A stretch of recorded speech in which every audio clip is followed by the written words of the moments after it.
Bonjour à tous, bienvenue sur Astrosciences, la chaîne consacrée à la pratique de l'astrologie et à ses applications présentes et à venir.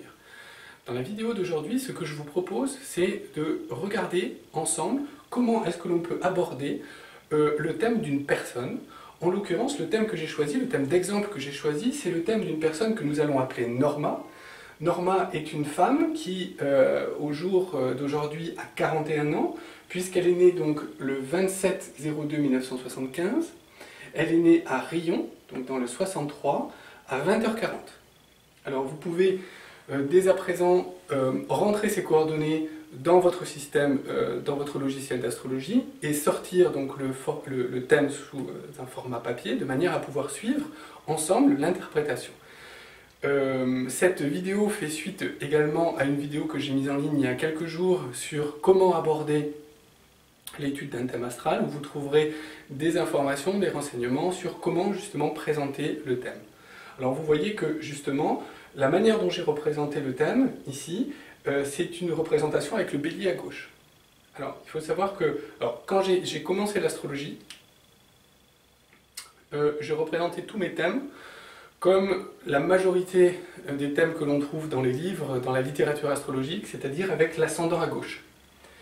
Alors je me suis habitué à ça pendant plusieurs années, et je me suis rendu compte qu'en fait c'était extrêmement pénalisant, déjà parce que du coup quand la représentation changeait, c'est-à-dire quand on avait le bélier à gauche et non plus l'ascendant, je ne savais plus lire un thème. Donc ça m'a desservi, notamment par exemple quand j'ai suivi certaines conférences, etc. Je n'arrivais pas à analyser un thème qui avait le bélier à gauche. Donc déjà, ça fait un grand bien à l'esprit de changer sa représentation visuelle du thème. Vous devez en fait être capable d'interpréter un thème soit avec l'ascendant à gauche, soit avec le bélier à gauche.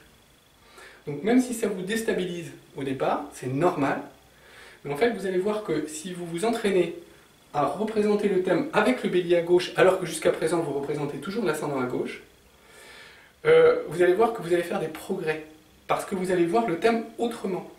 Voyez, et vous allez acquérir de nouveaux réflexes. Et ça va élargir votre capacité d'interprétation du thème. Autre point important, je choisis le bélier à gauche après donc plusieurs années d'études d'astrologie, parce que en fait, lors de comparaison de thèmes, si vous gardez l'ascendant à gauche, vous êtes complètement perdu. Vous ne pouvez pas vous pouvez pas comparer deux thèmes. En tout cas, c'est extrêmement difficile de comparer deux thèmes quand vous utilisez une représentation avec l'ascendant à gauche. Parce que du coup, tout bouge. Vous saurez plus si telle planète... Alors vous allez avoir, un coup vous allez avoir le scorpion ici, mais une autre fois c'est la balance ou la vierge que vous allez avoir ici. Donc vous ne pouvez plus comparer les thèmes. Donc vraiment, je vous encourage, si vous ne l'avez pas déjà fait, à représenter vos thèmes avec le bélier à gauche, tout en étant capable d'interpréter un thème également avec l'ascendant à gauche. Alors, quel est le contexte? Voilà. Déjà, ce qu'il faut, c'est que on peut découvrir un thème comme ça hein, sans avoir jamais parlé à la personne. Je trouve qu'ici, on va avoir un petit contexte. Alors, quel est-il, ce contexte? Donc, cette personne, Norma, donc, a 41 ans. Elle est célibataire. Elle est sans enfant. Elle a vécu quelque temps avec un homme, mais ça a duré pas plus de 4 ans. C'était la durée maximale en fait de sa vie de couple, entre guillemets. Elle a personne dans sa vie depuis plus de 3 ans, donc depuis la séparation avec cet homme. Elle est retournée du coup vivre chez ses parents, ou plutôt chez sa mère, puisque son père est décédé.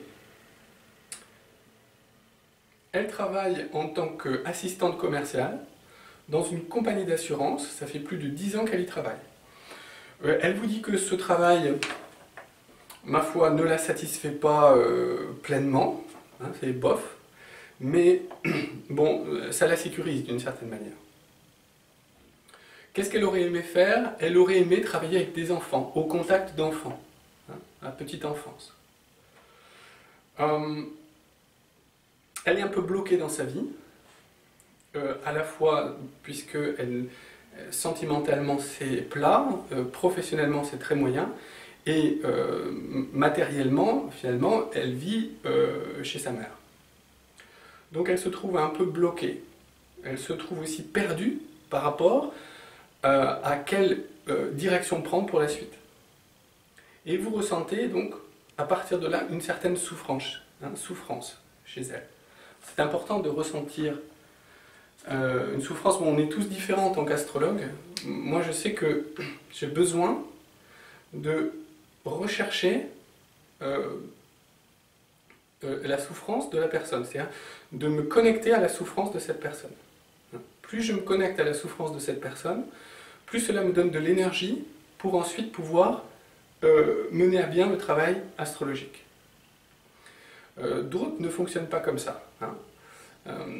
Certains signes sont beaucoup plus détachés, mais moi j'ai besoin de ressentir cette souffrance, d'être en empathie finalement avec cette personne pour pouvoir l'aider au mieux. En tout cas, voilà le contexte.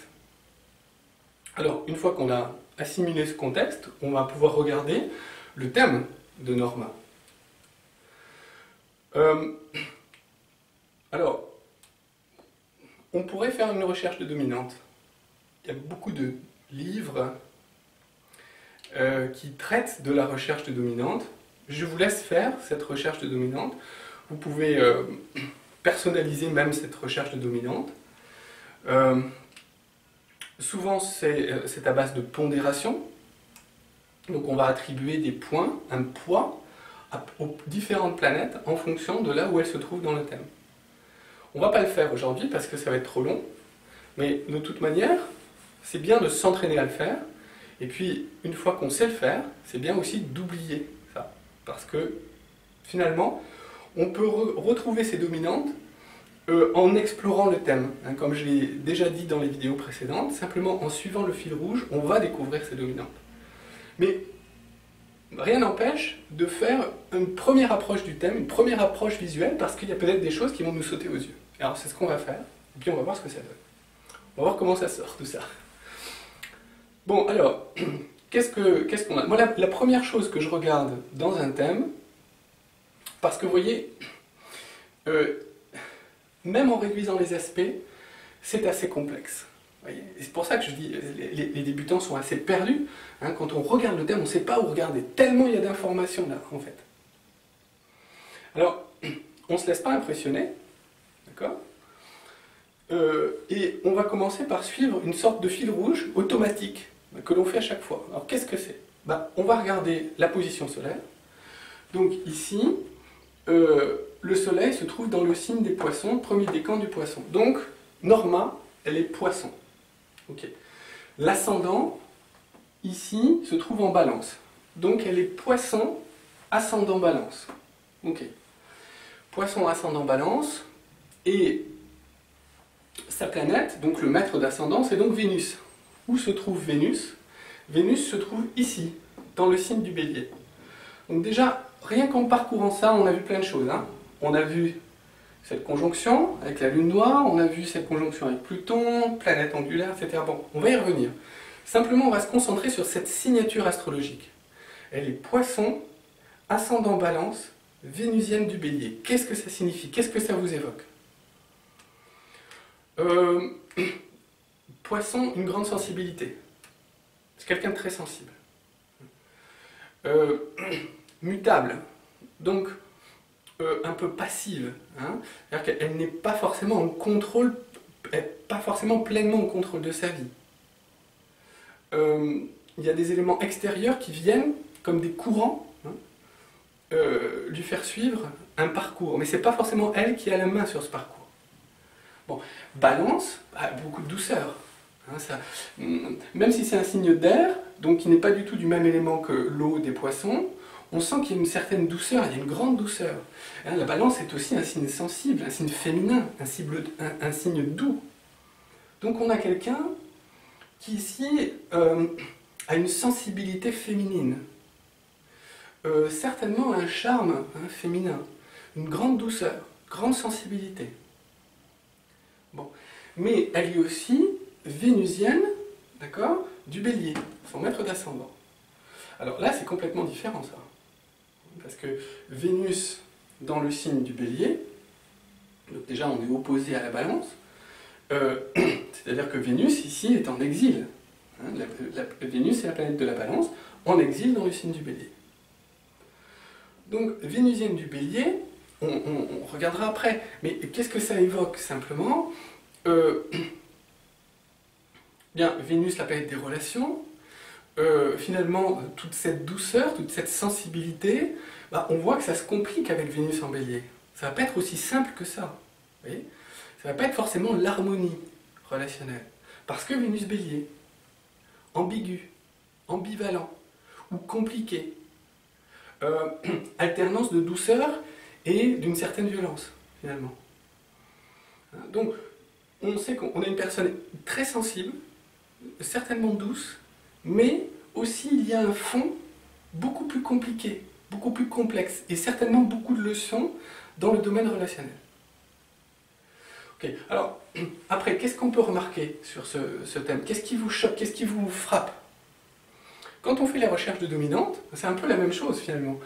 Quand on cherche les dominantes, on va regarder les planètes angulaires, on va regarder en deuxième les planètes conjointes aux luminaires,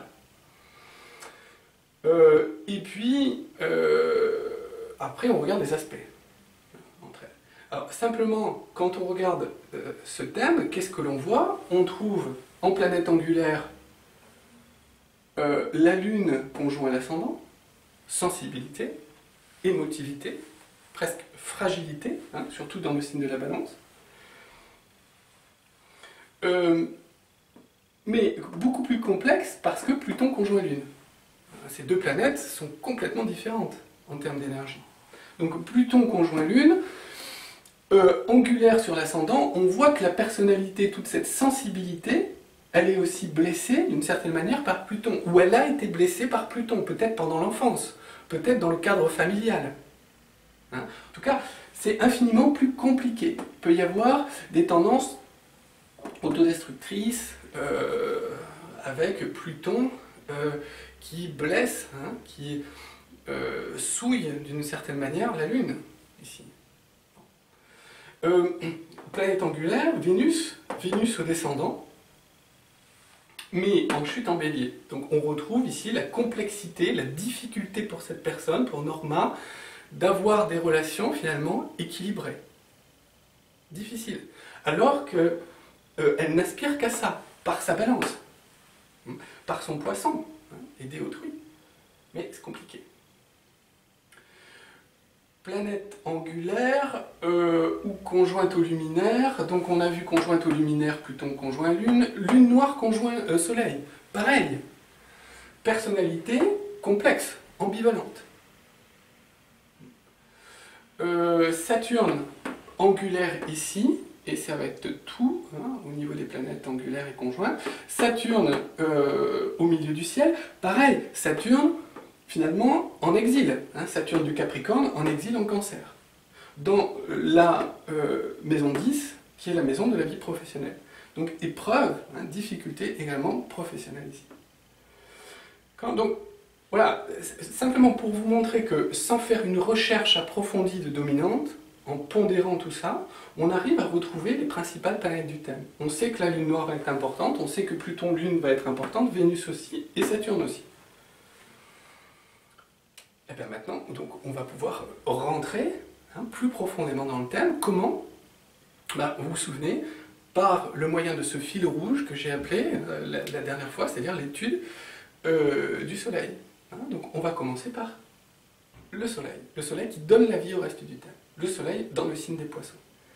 Alors, c'est par là qu'il faut commencer, en disant que le Soleil, c'est la personnalité profonde, alors que l'ascendant, c'est un outil, un habit que l'on va rajouter à la personnalité profonde pour lui permettre d'échanger avec le monde extérieur. Alors c'est parti, donc pour le Soleil. Donc vous commencez par décrire le signe des Poissons. Comment on va le faire? Ben, chacun a ses mots, hein, pour décrire le signe des Poissons. Il est important que vous puissiez trouver vos propres mots pour décrire le signe des Poissons. Pas les mots qui sont écrits dans les livres que vous avez appris par cœur, hein, vos propres mots. ça suppose d'aller marcher en méditant sur un signe des poissons pour trouver votre propre vocabulaire, pour faire passer l'idée, l'énergie du signe des poissons. Qu'est-ce qu'on va dire? Un signe d'eau. Alors, quelle est l'eau des poissons? C'est l'eau du milieu des océans. Contrairement au Cancer, qui est peut-être l'eau des rivages, par exemple, et l'eau du Scorpion, qui est l'eau des mares ou l'eau des marécages. Ici, on a l'eau, dans le signe des poissons, du milieu des océans. C'est l'eau du Grand Bleu, finalement. C'est l'eau dans laquelle on est immergé et dans laquelle on perd complètement ses repères. Parce qu'il n'y a plus de repères. Il n'y a plus la plage, il n'y a plus le phare, il n'y a plus les arbres. On est immergé complètement dans cet océan, dans ces profondeurs océaniques. On perd complètement ses repères. Et un peu comme dans le Grand Bleu, finalement, le signe des poissons, les natifs des poissons vont vouloir fusionner avec ce grand tout qui les entoure. Quelque chose de plus grand qu'eux, un idéal. Donc on est porteur, quand on est poisson, comme Norma, on est porteur d'un idéal très fort. Et on veut fusionner avec cet idéal. Alors c'est normal, c'est le dernier signe. Si vous reprenez donc la vidéo sur d'où viennent les signes du zodiaque, vous verrez que le poisson, c'est le signe de la dissolution. C'est normal, parce que pour fusionner avec cet idéal, les natifs des poissons doivent dissoudre leur propre personnalité, leur propre ego. C'est seulement en dissolvant cette personnalité qu'ils vont pouvoir se fondre dans ce grand tout, dans cet idéal. Alors qu'est-ce que c'est cet idéal poisson? Ça dépend des personnes. Parfois, c'est un idéal amoureux, la fusion amoureuse.